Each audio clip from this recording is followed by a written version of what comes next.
Sudah dihubungin Mas Putu? Sudah di chat di grup Pak, tapi belum ada yang balas. Mungkin masih nunggu jaringan mungkin Pak. Iya Mas.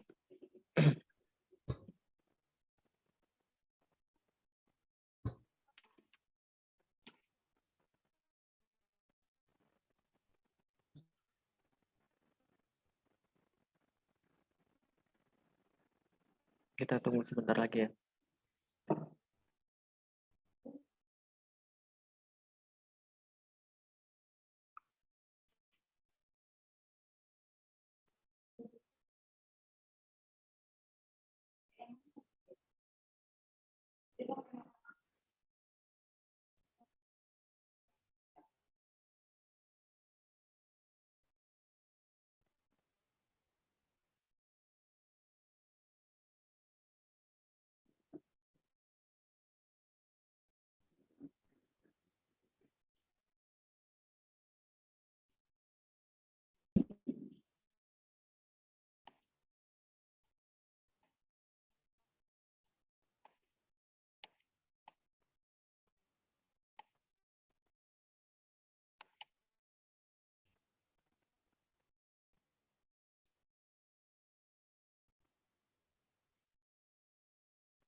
Satu, dua, tiga, empat, lima, enam orang. 4 orangnya belum datang.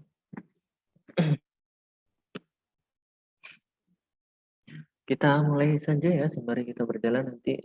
Mudah-mudahan nanti teman-teman yang lain bisa join. 4, 5, baru 6 orang. Gak apa-apa ya, kita jalan saja ya. Kita mulai. Ya Pak. Oke. Ini yang lain kameranya bisa di-on kan? Mbak Intan, Mbak Suci, Mbak Vio, Mbak Viola, Bu Raveni, Mas Rizky. Bentar ya, Pak. Intan itu izin off cam kayaknya Pak. Oh, izin off cam ya. Tadi di chat itu. Oke. Oh iya ya, oke. Mbak Viola sama Mbak Suci, Mas Rizky mana?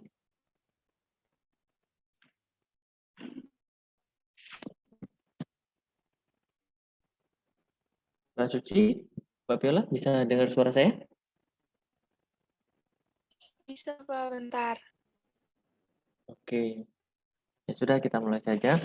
Assalamualaikum warahmatullahi wabarakatuh. Waalaikumsalam warahmatullahi wabarakatuh. Alhamdulillahirrahmanirrahim. Yang pertama saya mengucapkan terima kasih kepada Bapak sekalian yang sudah bergabung pada kuliah pada pagi hari ini. Memang perkuliahan pada pagi hari ini dimajukan karena sebelumnya memang dijadwalkan jam 9 karena memang Bu Yesi tidak bisa mengisi di pagi hari ini sehingga dimajukan untuk mata kuliah konsep dasar manajemen informasi. Untuk topik perkuliahan pada pagi hari ini kita membahas terkait pengertian dari rekam medis. Ini saya share screen ya.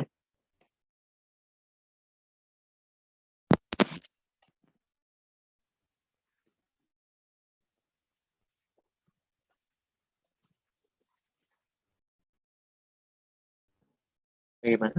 Sudah muncul?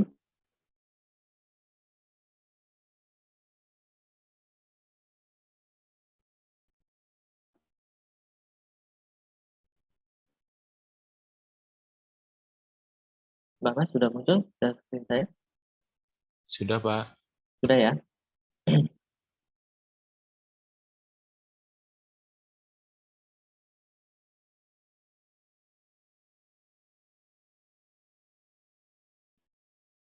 Nah, baik, kita membahas terkait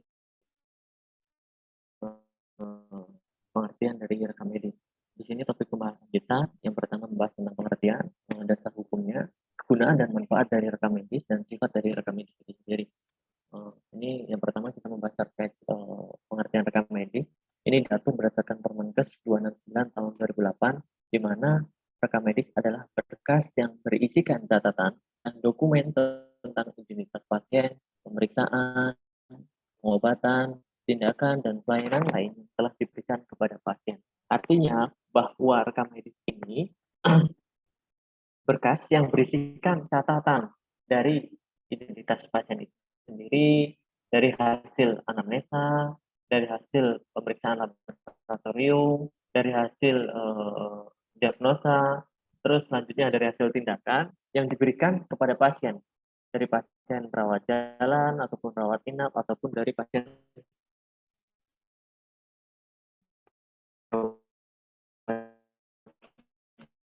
darurat.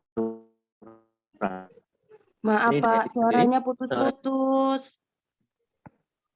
Koneksi saya putus-putus ya. Ini yang lain putus-putus nggak suara saya? Iya, Pak. Iya, Pak. Sebentar saya pindah ruangan dulu ya.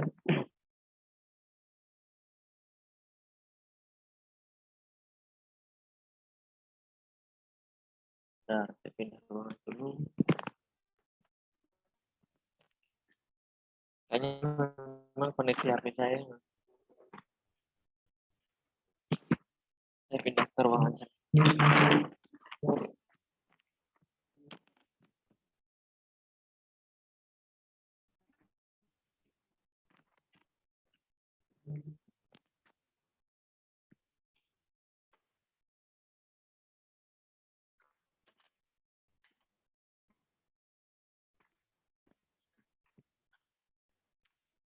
Sinyalnya jelas. Putus-putus. Mas Adi mana ya?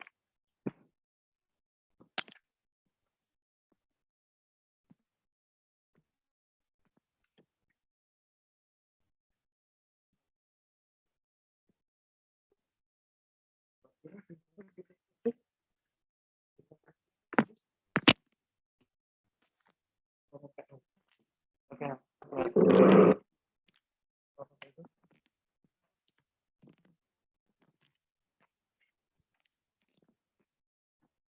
Halo? Suara saya jelas nggak?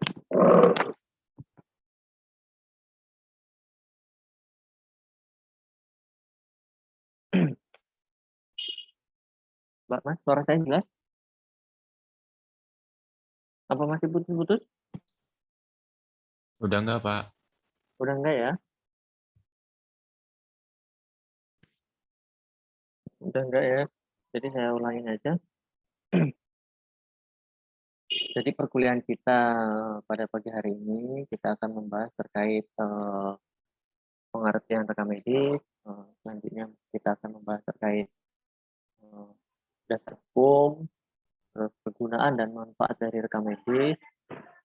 Selanjutnya membahas terkait sifat dari rekam medis itu sendiri. mungkin Mbak Mas yang memang sudah bekerja di klinik ataupun di puskesmas sudah memahami ataupun sudah sering setiap harinya bertemu dengan dari berkas dari rekam medis itu sendiri. Yang pertama, kita membahas terkait pengertian rekam medis. Rekam medis adalah berkas yang berisikan catatan dan dokumen tentang identitas pasien, pemeriksaan, pengobatan, dan tindakan dan pelayanan lain yang telah diberikan kepada pasien. Artinya bahwa rekam medis ini sendiri merupakan hasil dari catatan-catatan, berupa catatan dari identitas pasien, catatan dari hasil anamnesa. Biasanya anamnesa ini yang dilakukan oleh dokter menanyakan terkait kondisi pasien itu sendiri, hasil dari pemeriksaan laboratorium, hasil dari diagnosa, ataupun hasil dari tindakan yang diberikan kepada pasien. Artinya hasil dari yang apa namanya hasil dari catatan-catatan itu diberikan kepada pasien dari pasien rawat jalan, rawat inap maupun pasien gawat darurat. Selanjutnya dasar hukum di mana di sini jelas bahwa dasar hukumnya ada Undang-Undang tentang Rumah Sakit Nomor 44 Tahun 2009. Biasanya disebutkan di pasal 29, 37 dan 38 bahwa di pasal 29 rumah sakit itu wajib menyelenggarakan rekam medis. Selanjutnya pasal 37 itu membahas terkait persetujuan dan tindakan kedokteran. Selanjutnya itu di pasal 38 rumah sakit harus menyimpan rahasia kedokteran. Ada juga undang-undang tentang praktek kedokteran di mana dokter wajib membuat rekam medis. Ada juga PP nomor 10 tahun 1966 di mana yang wajib menyimpan rahasia kedokteran itu biasanya tenaga kesehatan atau mahasiswa kedokteran ataupun tenaga kesehatan lainnya. Ada juga Permenkes 269 nih yang khusus tentang rekam medis. Artinya biasanya di Permenkes 29 ini disebutkan bahwa jenis rekam medis itu harus dibuat secara tertulis dengan lengkap dan jelas. Dan biasanya bentuknya ada yang bentuk dalam bentuk tulisan ataupun catatan, ada juga yang memang rekam medis elektronik. Tapi biasanya rekam medis elektronik diatur di undang-undang yang lainnya, tidak dibahas di rekam medis berdasarkan Permenkes nomor 269 ini. Nah, itu juga Permenkes 290 tahun 2008.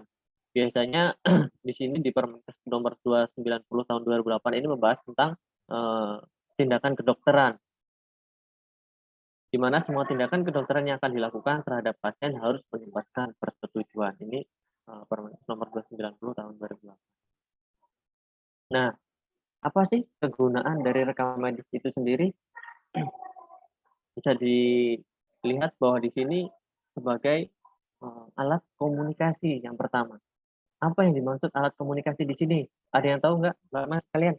Kenapa kok rekam medis dikatakan sebagai alat komunikasi? Ayo, dikatakan sebagai alat komunikasi. Yang tahu siapa? Mas Putu. Mas Putu.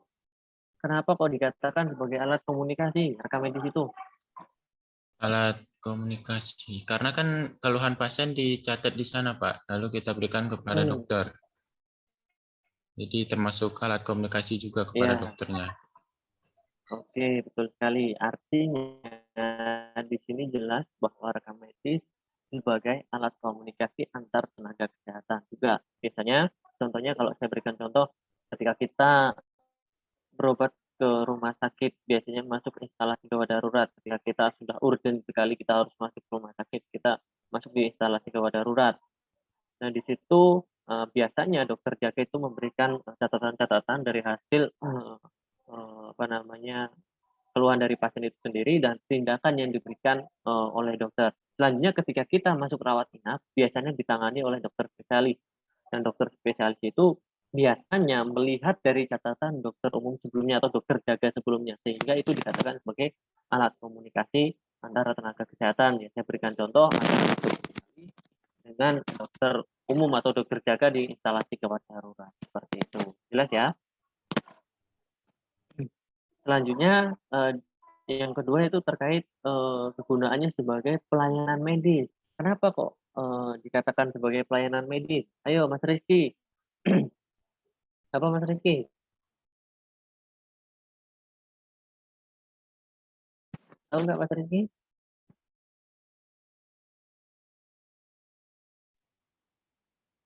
Itu maksud itu ini Pak, yang melayanin mana ya? Yang melayanin pasien Pak. Pertama kan dia kayak melalui pendaftaran itu bukan Pak? Mana ya? Ada yang tahu? Bisa dibantu Mas Rizky? Mbak Viola? Apa Mbak Viola?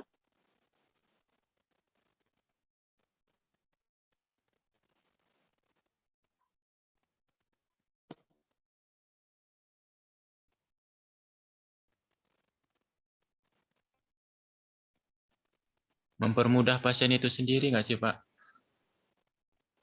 Maksudnya mempermudah pasien maksudnya? Ya, misalnya kan karena kan keluhannya sudah dicatat, jadi nanti tidak perlu ditanya-tanya lagi sama kalau melakukan pemeriksaan ulang.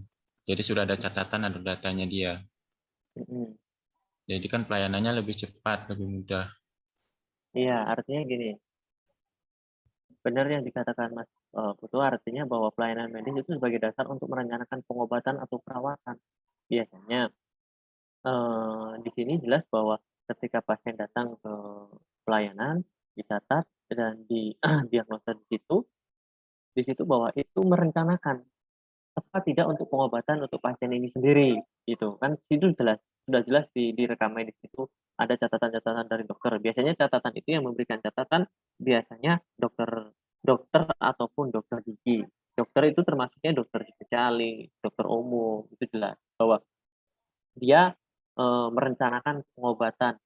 Di situ ditulis di rekam medis jelas bahwa dan terapi apa yang diberikan seperti itu. Termasuk nantinya ketika pasien berobat lagi dengan keluhan yang sama, biasanya sudah ada tuh riwayat sebelumnya. Oh, ternyata sudah pernah diberikan ini loh. Oh, nanti berarti ketika itu tidak cocok bisa diganti, dialihkan dengan obat yang lain. Biasanya berdasarkan riwayat sebelumnya juga. Seperti itu. Jelas ya? Selanjutnya, administrasi, bukti tertulis tindakan dan pengobatan pasien. Ada yang tahu nggak? Mbak Suci? Mbak Suci?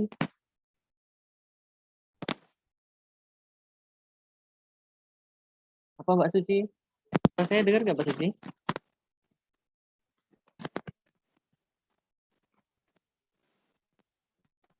Atau Dengar Pak, tapi ya di Mbak? sini agak putus-putus, jaringan saya kurang bagus. Iya, di sini jelas bahwa dikatakan di poin ketiga administrasi sebagai bukti tertulis tindakan dan pengobatan pasien. Maksudnya bagaimana Mbak Suci?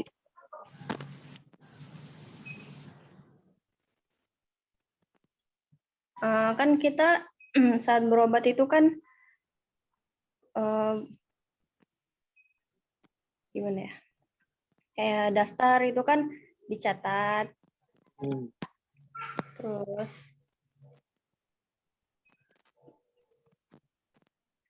gimana ya jelasin?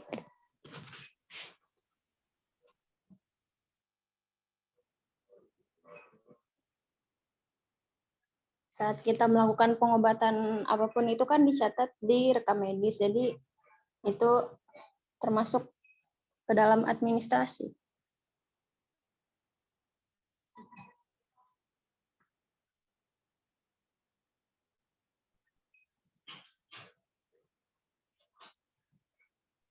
Suaranya nggak kedengeran, Pak. Nggak kedengeran ya? Pak Arpannya nggak ada suara Pak Arpan. Oh.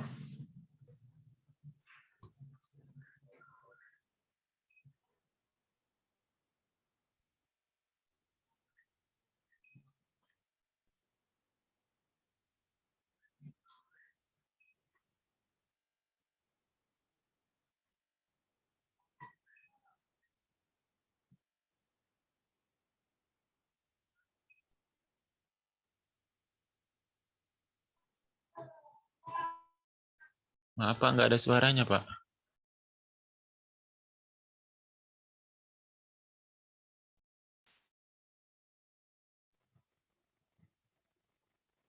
Pak, nggak ada suaranya. Kok udah dicepetin sih, Pak? udah ke manfaat rekam medis.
Nggak ada suaranya, Pak. Halo, sekarang udah jelas? Udah Pak. Tadi nggak ada Sudah Pak. ya? Ini mohon maaf karena memang koneksi saya tadi lagi pakai HP saya, jadi memang koneksinya belum stabil, belum jelas, jadi ya terputus-putus. Ini saya ganti dengan HP call. Jadi sudah jelas ya suara saya? Sudah, Pak. Oke, kita lanjutkan. Kita ulas kembali. Nah ini tadi sampai ke administrasi, artinya bahwa dalam proses ketika kita berobat itu sebagai bukti tertulis tindakan dan pengobatan pasien, artinya bahwa ketika setelah kita berobat selanjutnya kita berobat lagi, sudah ada bukti juga riwayat bahwa dia sudah berobat, termasuk bukti tertulis ini bahwa tindakan yang diberikan ataupun pengobatan yang diberikan kepada pasien pun sudah tepat. Itu sebagai bukti secara administrasi, bahwa sebagai bukti bahwa pengobatan yang diberikan kepada pasien itu sudah dilakukan. Seperti itu. Selanjutnya kita bahas terkait penelitian analisis kualitas pelayanan pasien. Artinya bahwa ketika proses pengobatan itu dilakukan, nantinya bisa sebagai alat penelitian, sebagai analisis kualitas pelayanan pasien. Artinya pasien ketika berobat sudah dilakukan anamnesa, terus sudah dilakukan diagnosis, sudah diberikan treatment pengobatan, dan itu nanti bisa dilihat, dianalisis bahwa apa yang dilakukan oleh pelayanan kesehatan itu sudah tepat belum, sudah sesuai belum, sudah berkualitas atau belum, seperti itu. Jadi ini bisa sebagai acuan bahwa hasil dari proses yang dilakukan di pelayanan kesehatan itu sudah berkualitas atau belum. Salah satunya bisa dinilai dari rekam medis itu sendiri. Terus di sini ada hukum nih, ada yang tahu nggak? Melindungi kepentingan hukum, maksudnya bagaimana? Ada yang tahu?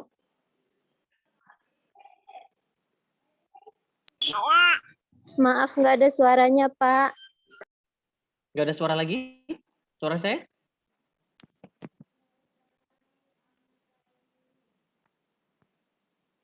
Mas Putu? Ada suara saya nggak, Mas? Masih, Pak. Oh, masih ada. Pak. Si Oh, ada. Pak, Oke, kalau ada. Mungkin koneksi siapa tadi yang mungkin agak Mananda. koneksinya kurang bagus. Mbak Nanda koneksinya paling kurang bagus, Mbak. Nah, di sini sebagai hukum melindungi kepentingan hukum, maksudnya bagaimana ini? Bagaimana, Bu? Maksudnya di sini melindungi kepentingan hukum, Bu? Melindungi kepentingan hukum. Merahasiakan data bukan sih, Pak? Merahasiakan data. Maksudnya data dari pasien rekam medis dari pasien itu sendiri. Iya. Jadi artinya melindungi kepentingan hukum di sini maksudnya ketika terjadi proses pendiagnosisan suatu penyakit termasuk nanti proses treatment yang dilakukan kepada pasien dirasa ternyata terjadi yang namanya indikasi malapraktik, biasanya kayak saya berikan contoh di tahun berapa itu di salah satu rumah sakit swasta di Prisewu itu ada yang memang kasus bahwa pasien yang memang mau mengadakan operasi, di sana juga dilakukan suntik bius dan ternyata pasien tersebut meninggal dunia. Dan itu sebagai bukti melindungi kepentingan hukum. Artinya ketika nanti sampai terjadi gugatan atau sampai terjadi persidangan adanya indikasi malapraktik, di situ juga sebagai bukti termasuk melindungi kepentingan hukum, melindungi tenaga kesehatan nih, bahwa sebenarnya yang dilakukan sudah sesuai dan itu buktinya seperti itu. Itu bukti di rekam ini sudah dicatat bahwa treatment yang dilakukan apa, diagnosisnya apa sudah jelas di situ. Artinya ketika nanti ada sangkut paut terkait masalah hukum, maka ini biasanya melindungi tenaga kesehatan ataupun melindungi petugas-petugas kesehatan yang lain seperti itu. Oh iya Jelas? Pak, ya paham. Jelas ya? Pak, iya Pak, jelas. Oke, selanjutnya pendidikan, data untuk penelitian dan pendidikan. Nah, biasanya rekam medis itu bisa diambil datanya untuk penelitian atau proses pendidikan. Banyak kok yang penelitian membahas terkait rekam medis itu sendiri. Biasanya adalah terkait masalah fasilitas pelayanan rekam medis di salah satu rumah sakit itu sudah sesuai atau belum. Banyak penelitian yang dilakukan dan sebagai bahan pendidikan juga ketika proses perkuliahan biasanya kita praktik di sana membahas terkait visi dari rekam medis sendiri seperti itu. Terus keuangan, dasar perhitungan biaya pelayanan medis. Biasanya di catatan-catatan itu apa yang dilakukan, treatment apa yang dilakukan, diagnosis apa, dan di situ sebagai dasar perhitungan biaya pelayanan medis. Biasanya untuk klaim ke asuransi kesehatan. Terus yang terakhir, dokumentasi sumber ingatan bahan pertanggungjawaban dan laporan. Artinya dokumentasi di sini bahwa biasanya rekam medis itu dimusnahkan berapa tahun? Ada yang tahu nggak? Rekam medis itu biasanya dimusnahkan selang berapa tahun? Ada yang tahu?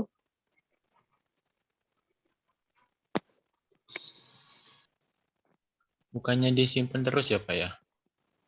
Ya kalau disimpan terus sampai seumur hidupnya nanti ruangan penuh, Mas. Tempat saya soalnya nggak ada pemusnahan itu, belum ada. Oh, belum ada. Biasanya itu setelah 5 tahun rekam medis itu boleh dimusnahkan dengan catatan-catatan tertentu. Memang benar-benar pasien juga sudah lama tidak berobat, setelah 5 tahun itu boleh dimusnahkan.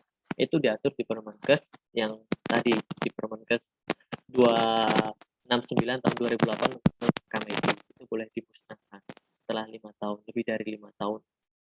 Artinya bahwa di sini sumber ingatan bahan pertanggungjawaban dan sumber ingatan yang dimaksud bahwa ketika pasien berobat nih, terus berobat lagi 3 bulan yang akan datang, tanpa ada catatan rekam medis, petugas kesehatan, dokter ataupun petugas yang lain apakah mengetahui riwayat dari pasien itu sendiri? setelah sekian lama dia berobat. Biasanya di catatan-catatan itu juga biasanya terlihat bahwa pasien itu ada alergi atau tidak, termasuk treatment apa sebelumnya yang sudah dilakukan atau pengobatan apa yang sudah diberikan sebelumnya. Ketika tanpa ada catatan rekam medis, maka ingatan sebagai manusia itu pasti terbatas. Tidak mengingat pengobatan apa yang sebelumnya sudah dilakukan. Apalagi jumlah pasien yang begitu banyak. Seperti itu sebagai sumber ingatan, termasuk bahan pertanggungjawaban dan laporan. Artinya bahwa pertanggungjawaban di sini, ini loh data pasiennya, ini loh pengobatan yang sebenarnya sudah dilakukan, sudah tepat atau belum, itu sebagai bahan pertanggungjawaban termasuk laporan kita. Laporan yang dimaksud ketika kita contohkan klaim ke pelayanan fasilitas pelayanan kesehatan, itu klaim ke asuransi kesehatan, biasanya itu sebagai laporan juga bahwa ini hasil dari diagnosis dari suatu pasien tertentu. Jelas ya? Sudah jelas? Jelas, Pak. Ada yang ditanyakan dari poin-poin ini? Penelitian, Dari Pak. penelitian, Saya kurang seberapa paham. analisis kualitas pelayanan pasien. Artinya gini, Bu, ketika proses pelayanan itu sudah dilakukan, Bu, biasanya bisa dievaluasi dari rekam medis itu juga, Bu. Artinya bahwa ketika Ada suara dokter melakukan, gresek-gresek apa sih ini, Pak? kurang tahu yang lain suaranya jelas nggak? Jelas, Pak. Suaranya Tapi jelas, ada Pak. sedikit Ada suara gresek-gresek gitu loh, Pak. Sekarang ada suara gresek-gresek nggak? Masih, Pak. Tuh.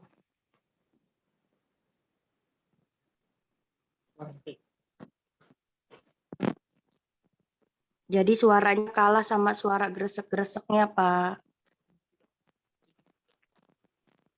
Kurang tahu suara. barang Benny. Ya jujur, ya memang nggak kedengeran loh, Mbak, suaranya. Kalau udah bunyi suara gresek-gresek itu, suara dianya nggak kedengeran. Malah Saya kalah. ganti lagi. Saya ganti ini pinjam punya Mas Iko. Mas, Ya ginilah Mas Iko. kendala-kendala kalau memang kita selain koneksi ada yang lain. Jelas nggak suara saya? Nah, ini mantep, Pak. Oke. Kayaknya besok perlu beli kayak gini kayaknya. Besok beli ya, Pak. Iya, oke. Nah, ini terkait poin penelitian ya, Bu ya, analisis kualitas pelayanan pasien. Nah, dari data rekam medis ini biasanya ketika proses pelayanan itu diberikan, kualitas pelayanan yang diberikan kepada pasien bisa dilihat juga dari hasil dari rekam medis itu sendiri, Bu. Artinya apa? Ketika pasien itu datang diberikan pengobatan, termasuk treatment, catatan-catatan dari hasil catatan dokter, itu bisa dievaluasi, itu sudah sesuai, sudah tepat belum pelayanan yang diberikan kepada pasien itu sendiri. Jadi kalau memang dari hasil rekam medis ternyata tidak sesuai, diagnosisnya berbeda, artinya pelayanan kepada pasien kualitasnya belum sesuai, seperti itu. Oh iya Pak ya. Jadi bisa dinilai kualitas pelayanan pasien itu dari salah satunya dari rekam medis itu sendiri. Dari datanya ya Pak ya. Oke, jelas? Jelas Pak. Oke, yang lain? Yang lain? Ada yang tanyakan? Cukup, Pak. Mbak Nanda ya, baru kita lanjut ya. Mbak Nanda, kamu baru masuk Zoom ya? Iya, nggak tahu, Mbak. Nggak ada pemberitahuan sebelumnya. Ini ada yang ditanya nggak Mbak Nanda dari poin-poin ini, Mbak Nanda? Gimana, Pak? Dari poin-poin ini ada yang ditanyakan nggak Mbak Nanda? Maaf ya Pak, tadi kan kurang menyimak. Saya baca dulu. Ya, yang pertama komunikasi, alat komunikasi, rekam medis itu sebagai alat komunikasi antar tenaga kesehatan. Kalau hukum, Pak? Hukum melindungi kepentingan hukum. Kalau memang ada terjadinya kasus misalnya malapraktik atau apapun, misalnya kasus malapraktik kayak yang terjadi di salah satu rumah sakit di swasta tuh kan dulu pernah di Brengseu tuh melindungi kepentingan hukum. Artinya ketika ada dugaan malapraktik, ketika dibawa ke hakim ataupun ke persidangan bahwa ini loh bukti bahwa apa yang dilakukan tenaga kesehatan itu sudah tepat atau belum, sudah sesuai atau belum, dan itu sebagai alat bukti melindungi kepentingan hukum yang dimaksud, melindungi tenaga kesehatan yang ada, bahwa upaya apa yang sudah dilakukan ternyata sudah sesuai. Kalau memang sudah sesuai, itu sebagai perlindungan bagi tenaga kesehatan.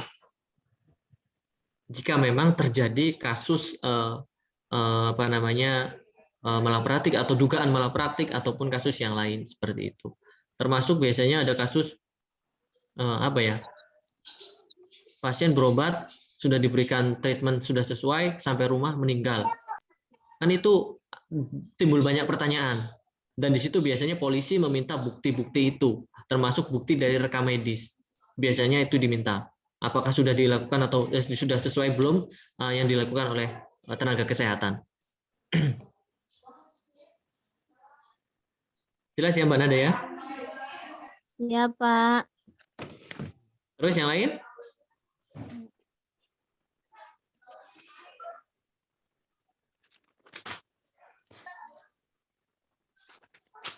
Sudah ya? Sudah cukup? Kita lanjutkan ya.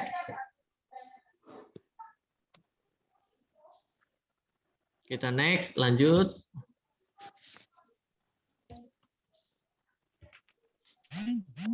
Mana ini kok enggak lanjut?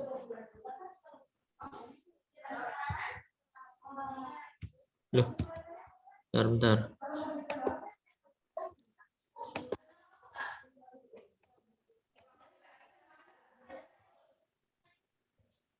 Nah, di sini manfaat rekam medis.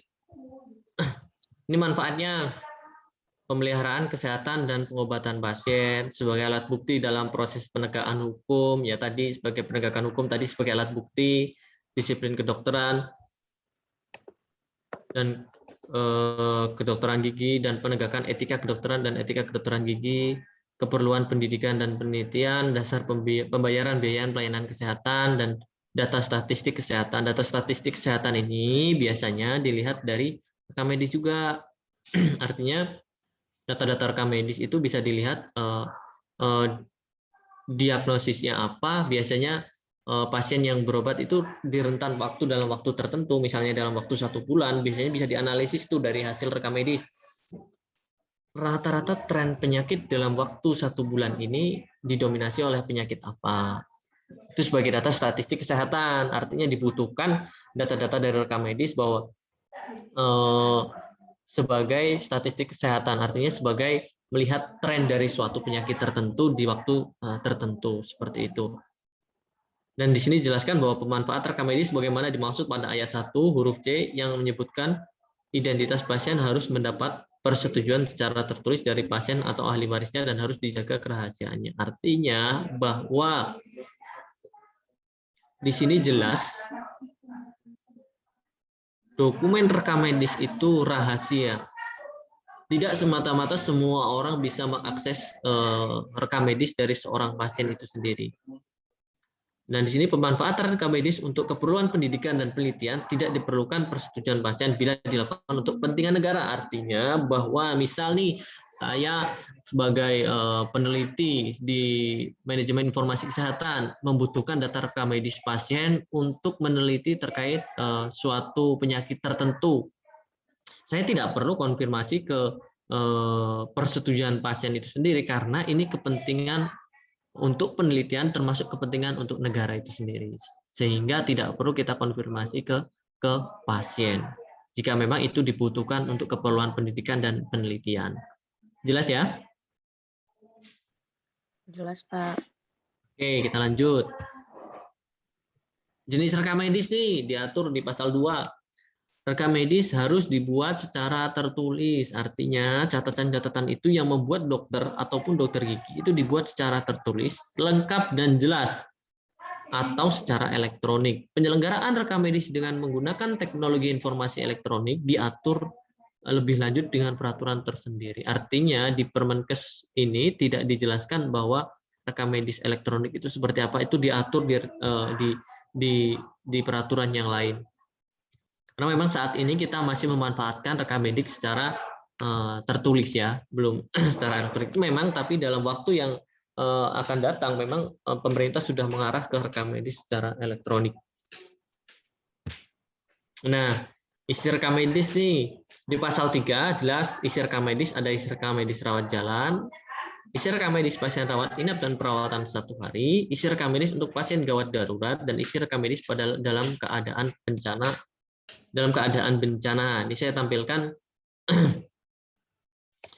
saya tampilkan terlebih dahulu yang peraturannya ya. Sebentar, Permenkesnya saya tampilkan. Sebentar, biar sebentar ya.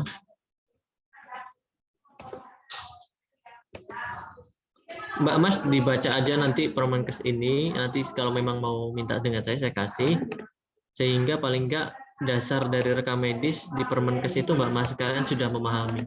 Ini di Permenkes ini sudah banyak kok penjabaran terkait rekam medis itu sendiri. Bentar ya.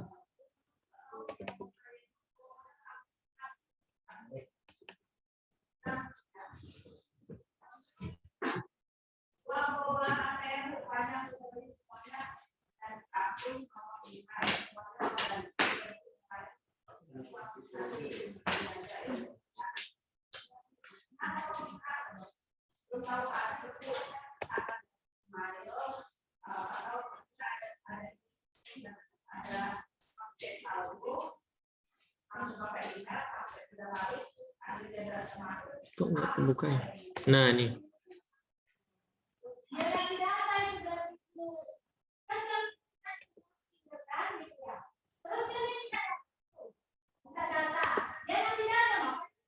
Sudah muncul ya?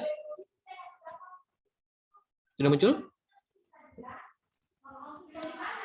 Belum, Pak. Pak. Belum, Pak. Masih loading, Pak. Sudah, Pak. Sudah. Sudah, Sudah? Pak. Sudah. Oke. Ini Permenkes 29 tahun 2008. Di sini membahas terkait rekam medis. Nah, seperti yang saya jelaskan tadi bahwa di Permenkes ini dijelaskan bahwa rekam medis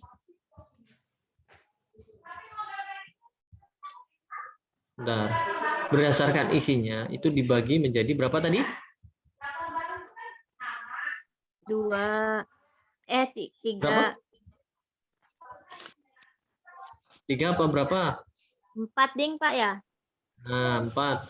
Berdasarkan isinya. Sebenarnya rekam medis itu saya rasa secara dasar itu sama. Nih, bisa dilihat di sini kurang besar nggak ukurannya? Sudah besar ya? Udah Pak. Sudah, Pak. Sudah ya. Di poin di pasal 3 poin pertama jelas bahwa isi rekam medis untuk pasien rawat jalan pada sarana pelayanan kesehatan sekurang-kurangnya di sini yang A, identitas pasien, tanggal dan waktu, hasil anamnesis mencakup sekurang-kurangnya keluhan dan riwayat penyakit, hasil pemeriksaan fisik dan penunjang medik, diagnosis, rencana penata laksanaan, pengobatan atau tindakan. Selanjutnya yang H, pelayanan lain yang telah diberikan kepada pasien. Untuk pasien kasus gigi dilengkapi dengan odontogram klinik dan persetujuan tindakan bila diperlukan. Nah, biasanya poin yang mendasar di sini jelas bahwa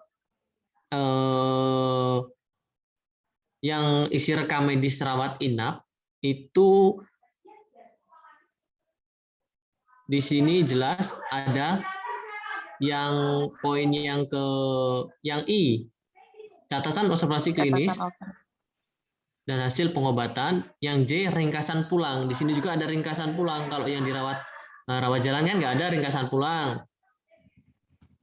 Dari J ini kan persetujuan tindakan bila diperlukan. Di sini ada catatan observasi klinis dan hasil pengobatan. Ringkasan pulang. Ada ringkasan pulang. Yang lain saya rasa hampir sama.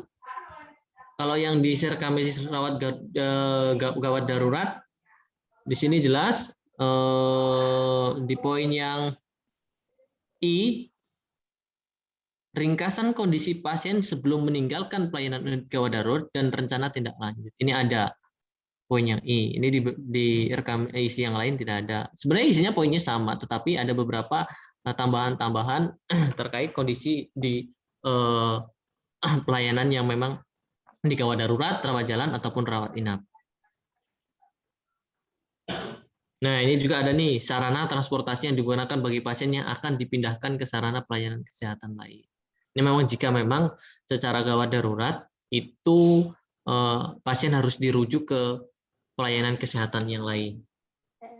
Kalau untuk rekam medis di bencana, jenis bencana dan lokasi di mana pasien ditemukan, kategori kegawatan dan nomor pasien bencana massal, dan identitas yang menemukan pasien. Artinya di sini untuk rekam medis pasien ini disesuaikan dengan kondisi bencana yang ada, disesuaikan dengan kondisi lapangan sehingga tidak terlalu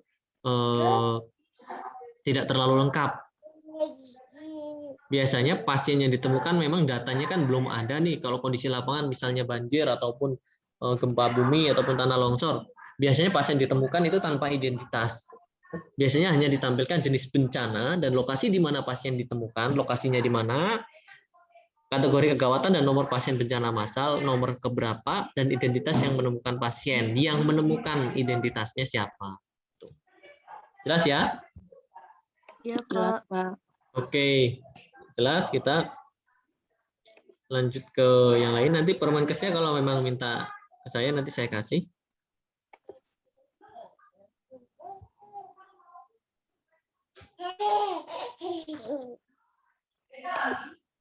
Nah, saya share screen lagi yang PowerPoint-nya.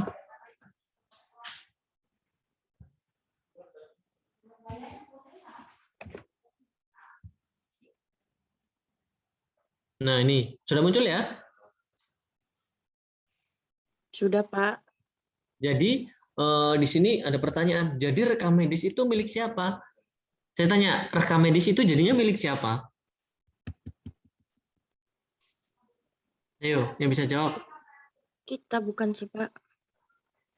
Itu Ayo, data milik dari siapa? kita. Ada yang tahu? Siapa tadi yang jawab? Milik rumah sakit bukan sih, Pak? Ya, Milik betul. kita. Rekam medis itu, nih saya tampilkan ya, merujuk kepada regulasi rekam medis pada Peraturan Menteri Kesehatan Nomor 269.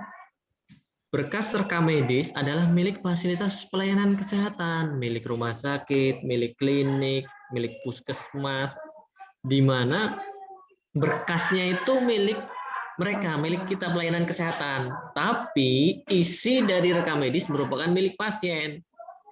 Jelas ya? Ya, Pak. Jadi berkas punya kita, isinya itu punya pasien karena itu data riwayat penyakit pasien yang berobat. Itu jelas. Ya, Pak. Nah, sifatnya rahasia. Informasi yang terkandung di dalamnya hanya dapat diberikan atau dikeluarkan berdasarkan peraturan perundang-undangan kerahasiaan yang berlaku dalam profesi kedokteran dan atau berdasarkan ketentuan negara. Artinya, tidak semua orang bisa mengakses isi dari rekam medis itu sendiri. Biasanya yang seperti saya jelaskan tadi, ketika ada suatu kasus dugaan malapraktik atau apapun, biasanya hakim itu meminta isi dari rekam medis. Itu diperbolehkan karena itu dalam proses penegakan hukum, termasuk dalam bidang penelitian atau pendidikan, itu diperbolehkan karena itu untuk kepentingan negara. Tetapi kalau tiba-tiba saya secara personal minta, Bu, minta rekam medis punya orang ini, saya ingin lihat, itu tidak diperbolehkan karena itu tidak ada dasar kita meminta untuk isi dari rekam medis itu sendiri. Karena memang itu privasi dari pasien itu sendiri. Karena memang kadang kan memang pasien-pasien itu ada yang berobat dengan penyakit-penyakit tertentu, penyakit yang memang terkait penyakit menular ataupun contohnya seperti HIV, TB, kusta atau apapun yang memang itu ada privasi dari pasien itu. Saya rasa semua penyakit itu milik privasi seorang pasien itu sendiri, bukan hanya penyakit tertentu, sehingga tidak bisa diakses dengan mudah dan sifatnya rahasia. Ini saya berikan contoh formulir rekam medis di rumah sakit nih. Saya ambil dari Rumah Sakit Umum Daerah Sukadana, Lampung Timur nih. Ini foldernya seperti ini, ada nama, tanggal lahir, alamat, Di sini ada laki-laki atau perempuannya, terus nomor rekam medis nih ada nomornya, dan di sini ada tahunnya nih. Biasanya ini mempermudah untuk proses pemusnahan nih. Kan 2021, 2022, 2023, 2024, 2025.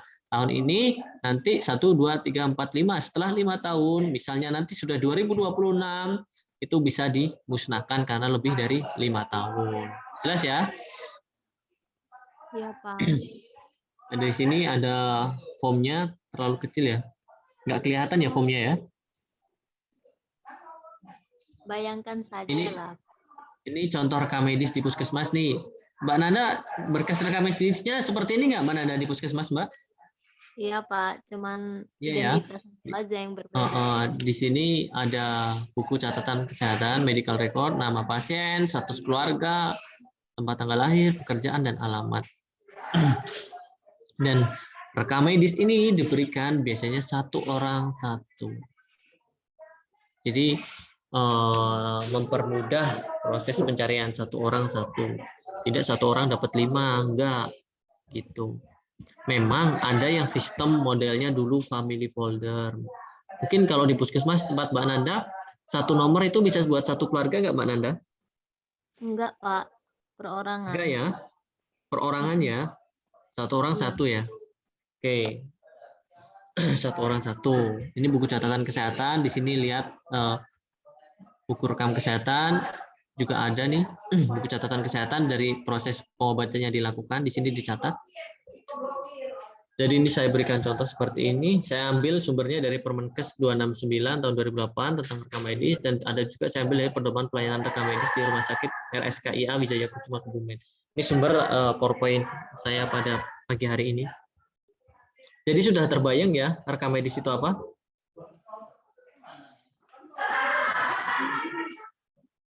Sudah terbayang? Nanti kalau sudah terbayang bahwa rekam medis itu apa, nanti akan dilanjutkan nanti di pertemuan-pertemuan selanjutnya juga akan membahas terkait proses pelayanan di rekam medis itu sendiri.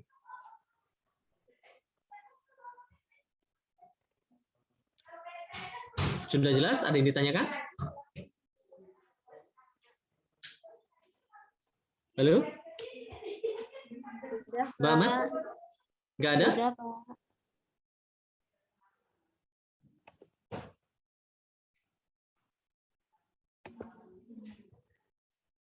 Mbak Mira? Mbak Mira sudah jelas belum? Sudah, Pak. Sudah ya? Ya, Pak. Ada yang ditanyakan terkait rekam medis? Ini pekerjaan kalian nantinya loh. Ini menyangkut nanti kalian bekerja, ini mengurusin masalah rekam medis ini. Jadi paling tidak benar-benar dipahami bahwa pengertian rekam medis dasarnya itu apa. Perlu dipahami, benar-benar dipahami. Nanti tolong dibaca-baca Permenkes itu, termasuk baca-baca yang lainnya. Bukan hanya Mbak Mas kalian mendapat ilmu dari proses perkuliahan saja. Tidak. Saya rasa perkuliahan itu ilmu yang didapat sangat singkat, tidak terlalu banyak, tetapi proses pengembangan diri di luar perkuliahan itu yang paling lebih penting juga. Ketika Mbak Mas kalian sudah perkuliahan, sudah selesai, kalau pulang, kalau misalnya datang pulang selesai tanpa penambahan ilmu di luar dari perkuliahan, saya rasa tidak cukup, karena saya rasa perkuliahan yang diberikan dari tim teman-teman dosen tidak kompleks seluruhnya itu disampaikan. Jadi tolong ditambah ilmu pengetahuan di luar dari apa yang disampaikan di waktu proses perkuliahan.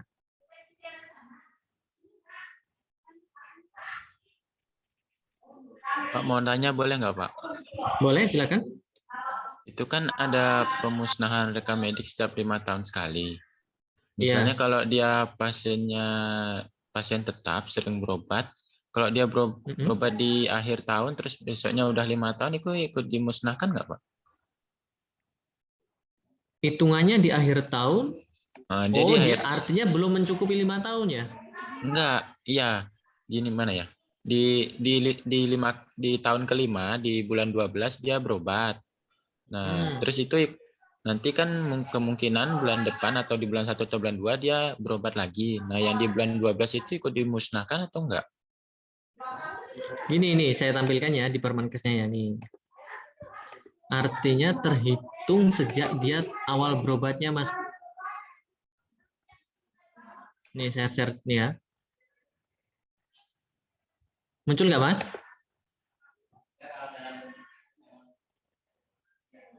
Ya, Pak.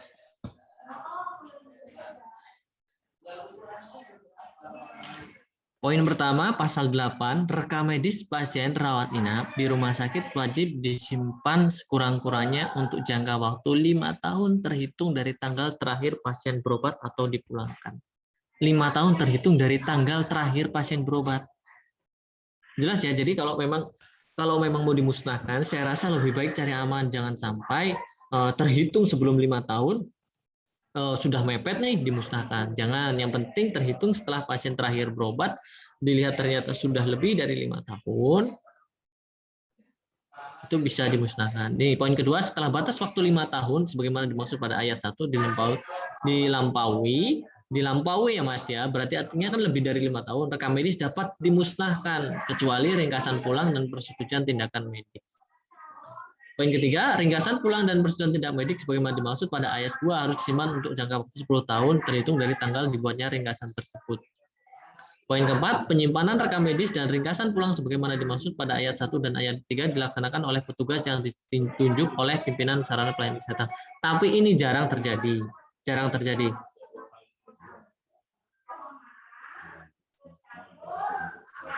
Jelas Mas Putu? Mas Putu ya tadi ya? Oh ya, jelas Pak. Saya ngecunnya dari awal dia berobat itu. Iya, dari dia berobat awal pertama, setelah dia berobat datang terakhir, itu terhitung 5 tahun. Jadi kalau memang sudah lebih dari 5 tahun, itu boleh dimusnahkan. Saya rasa petugas rekam medis pun bisa selektif dalam memilih ini, jangan semata-mata karena memang sudah, oh yaudah 5 tahun udah musnahkan saja. Tapi itu bisa dicek kembali bahwa biasanya jeda pasien yang memang rutin berobat atau tidak berobat itu bisa terlihat ketika dia sudah riwayat terhitung dari awal berobat terus sudah sampai 5 tahun, ternyata terakhir kunjungan pun sudah lama, sudah misalnya 1 bulan sebelum, terus sudah lebih dari 5 tahun juga, saya rasa itu bisa dimusnahkan. Artinya petugas rekam medis lebih selektif, jangan semata-mata sudah 5 tahun langsung sudah langsung dimusnahkan, tapi bisa dicek kembali gitu. Jelas Mas? Jelas Pak. Jadi artinya dari awal dia berobat sampai terakhir pasien berobat itu sekurang-kurangnya 5 tahun. Cukup Mas Putu? Berarti Cukup, tempat Pak. Mas Putu nggak pernah dimusnahkan ya Mas ya, rekam medisnya? Selama ini belum ada sih Pak, mungkin belum atau kayak mana, nggak kurang tahu juga. Tapi klinik itu berdiri sudah ada 5 tahun Mas? Sudah hampir 6 tahunan. Oh, itu baru hampir 6 tahunan ya. Ya nanti ketika sudah proses itu berjalan, pasien-pasien yang sudah berjalan itu sambil cek kembali, bisa diselektif lagi tuh rekam medisnya. Biasanya itu salah satu upaya untuk mengurangi jumlah rekam medis yang semakin membanyak. Kalau memang tidak dimusnahkan, nanti itu ruangan lama-lama tidak muat Mas Putu. Nanti lama-lama berkas begitu banyak, sedangkan riwayat pasiennya sudah lama nggak berobat, sudah lama sekali dia berobat, misalnya sudah lebih dari 5 tahun dia berobat, artinya kan perlu pembaruan rekam medis seperti itu. Mau nanya dong Pak. Ya silakan Mbak Nanda. Cara memusnahkan rekam medisnya itu sendiri gimana ya Pak? Apa dibakar, apa gimana? Biasanya kalau untuk pemusnahan rekam medis itu sendiri tergantung dari kebijakan dari masing-masing. Biasanya boleh dibakar ataupun boleh dijual, tetapi itu kan terkait identitas dari pasien itu sendiri. Karena memang kalau misal kita jual nih ke tempat rongsok, itu kan ada data riwayat pasien-pasien yang memang sudah pernah berobat. Seperti itu. Nanti itu terkait pemusnahan pun nanti dibahas di pertemuan selanjutnya. Tetapi terkait data itu sebaiknya koordinasi dengan pimpinan tempat kalian bekerja. Bisa dimusnahkan, dibakar, ataupun ada juga yang bilang dijual juga ada, tapi itu kan terkait data pasien, sehingga sebaiknya perlu koordinasi dengan pimpinan. Seperti itu. Iya, Pak. Makasih. Oke.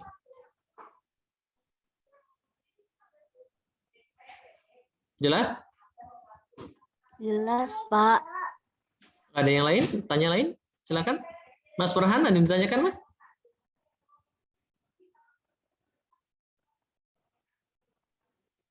Pak. Nggak ada? Cukup perkuliahan kita hari ini? Kemarin PJ mata kuliah ini siapa? Mas Rizky ya?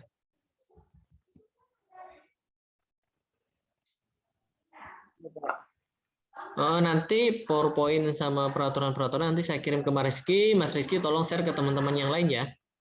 Baik, Pak. Oke. Cukup kalau memang nggak ada yang ditanyakan. Jangan lupa mengisi absensi yang sudah di-share. Mungkin sekian dari saya. Kurang lebihnya saya mohon maaf. Saya akhiri. Wabillahi taufiq wal hidayah. Wassalamualaikum warahmatullahi wabarakatuh. Waalaikumsalam warahmatullahi wabarakatuh. Assalamualaikum warahmatullahi wabarakatuh.